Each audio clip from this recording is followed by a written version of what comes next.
Raka hari ini, Minggu 28 Februari 2021. Dengan tema Yuk Berbagi. Bacaan diambil dari Lukas 19 ayat 1 sampai 10. Rema hari ini diambil dari Lukas 19 ayat 8. Tetapi Zakeus berdiri dan berkata kepada Tuhan, "Tuhan, setengah dari milikku akan kuberikan kepada orang miskin. Dan sekiranya ada sesuatu yang kuperas dari seseorang, akan kukembalikan 4 kali lipat." Mika adalah seorang anak yang tidak suka berbagi dengan yang lain. Tidak hanya kepada teman-temannya, bahkan ke adiknya sendiri pun dia tidak mau berbagi. Suatu malam ketika Mika tidur, ia mengalami mimpi buruk. Dia berada di sebuah wahana permainan. Di sana ia melihat banyak anak-anak yang bersenang-senang, tertawa, dan gembira. Tapi ketika Mika hendak bermain menaiki sebuah wahana, ia selalu tidak bisa. Semakin ia mencoba menaiki wahana permainan itu, Mika selalu tidak bisa. Padahal yang lain langsung bisa naik. Bahkan saling membantu untuk naik.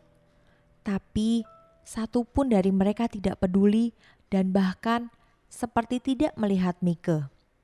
Akhirnya ia tahu masalahnya. Karena di setiap loket di wahana permainan ditulis, hanya anak yang suka berbagi yang bisa menaiki wahana ini. "Tidak, aku janji aku mau jadi anak yang suka berbagi. Tuhan, aku minta ampun, aku tidak mau pelit lagi," kata Mika, lalu ia terbangun dari mimpinya. Sahabat Ligo, berbagi itu tidak sulit bukan?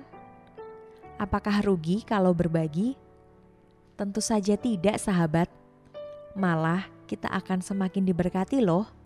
Dan inilah kunci dari memperoleh berkat terbesar. Seperti kisah Zakeus, sang pemungut cukai. Setelah mengalami perjumpaan dengan Tuhan Yesus, kehidupan dan hati Zakeus diubahkan, sehingga ia memiliki hati yang penuh kasih. Bahkan ia berbagi hartanya dengan orang miskin. Yuk berbagi, seperti Zakeus setelah berjumpa dengan Yesus jadi mau berbagi.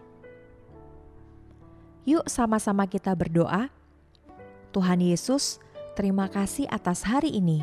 Urapi aku untuk punya hati yang penuh kasih dan mau berbagi kepada siapapun. Dalam nama Yesus, haleluya, amin. Bacaan Alkitab setahun diambil dari Titus 3.